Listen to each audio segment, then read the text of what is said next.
All right, hello, welcome everyone. Thank you so much for coming to this lightning talk. Such a good turnout already. 10 minutes goes really fast, so I won't take up too much time introing. But my name's Shannon. I'm the Team and Culture track lead and MC for yesterday and today. And next up, we have an awesome lightning talk from Dan Hardiker from Adaptavist, one of our great Atlassian partners. So Dan actually started the first Atlassian user group and grew the London Atlassian user group to over 200 people before our experts or partners stopped running them. He's been so involved with Atlassian for so long that a lot of times people mistake him for an Atlassian, which is not a bad thing. He's welcome. So without further ado, Dan Hardiker.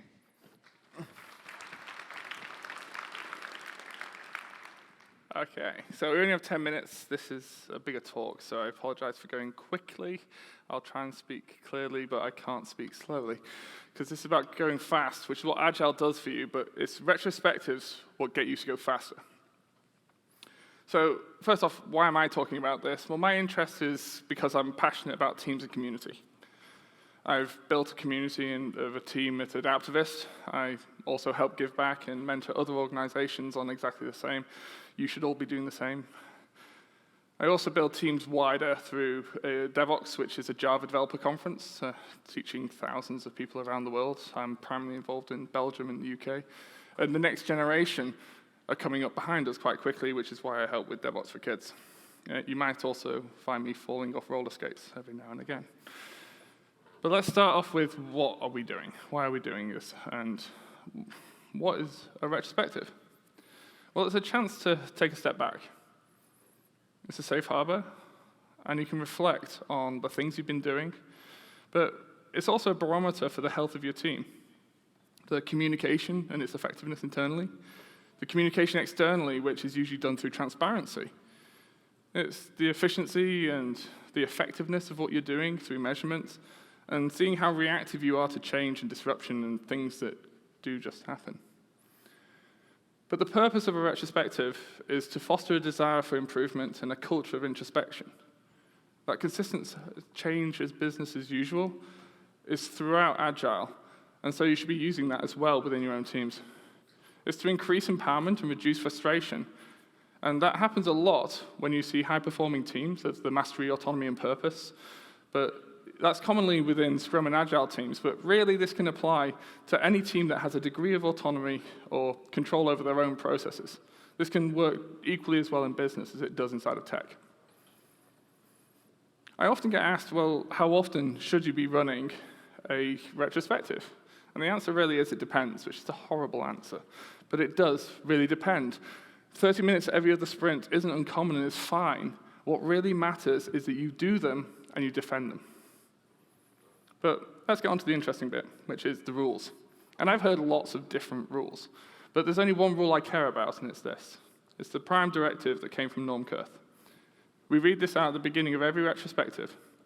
Regardless of what we discover, we understand and truly believe that everyone did the best job they could given what they knew at the time, their skills and abilities, the resources available, and the situation at hand.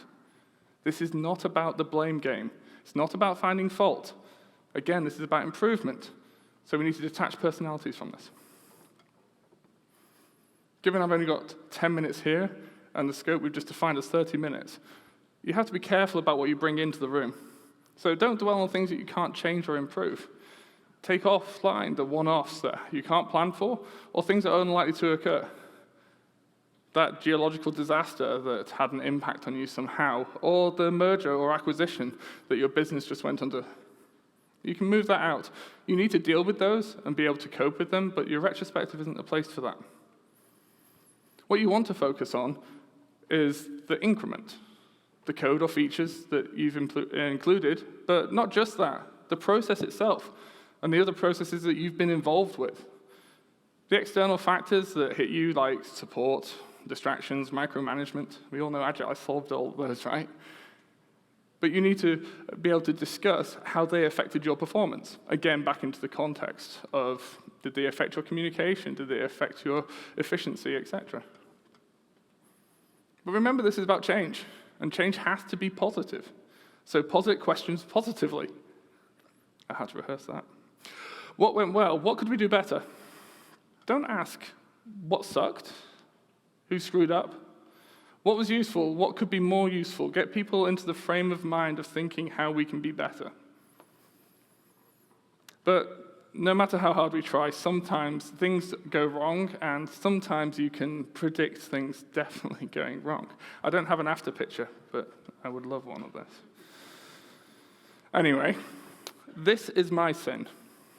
I have to watch out for this. Anyone who knows me knows I have a strong personality.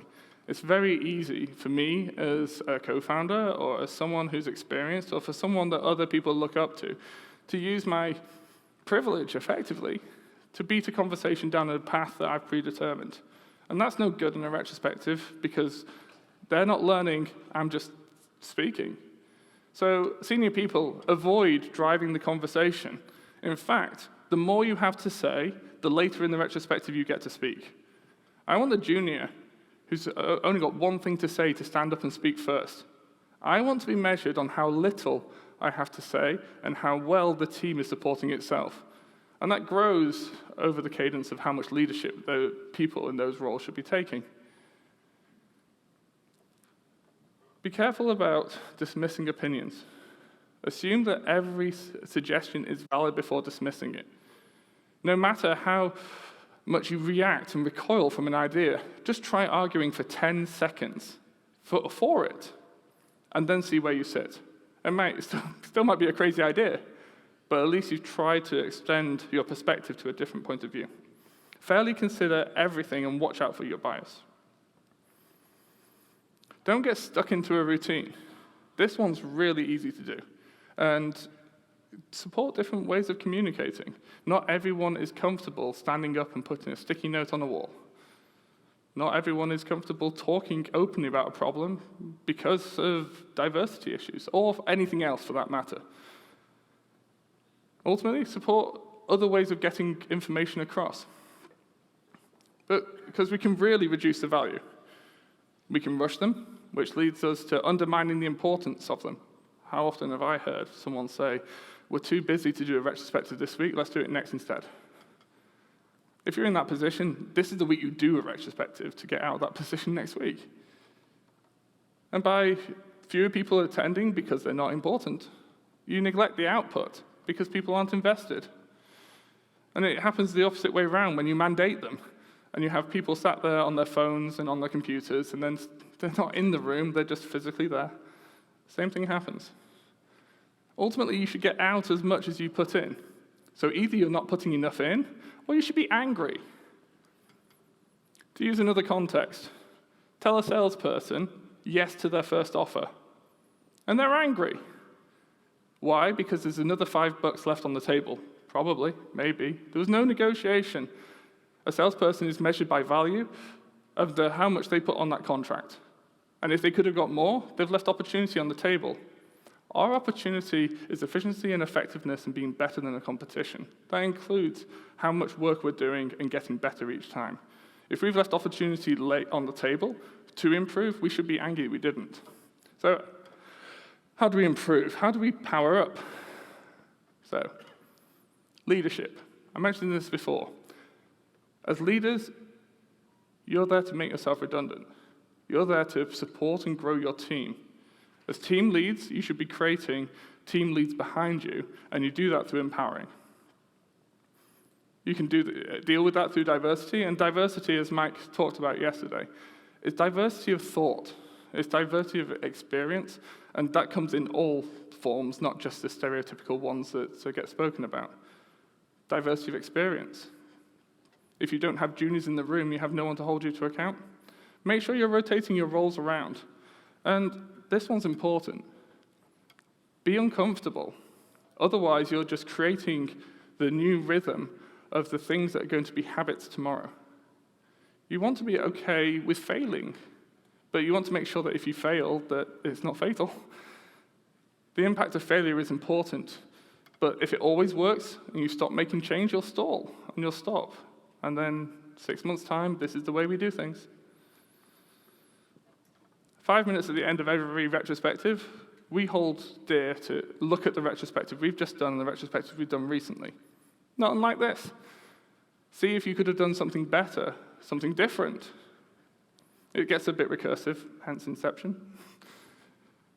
And it's hard to know when you're there. So Voltaire said, perfection is the enemy of good. But I don't believe that in this case. Good enough becomes the enemy of change when you're trying to pursue perfection. So I want to know, how can your next sprint be better? Thank you.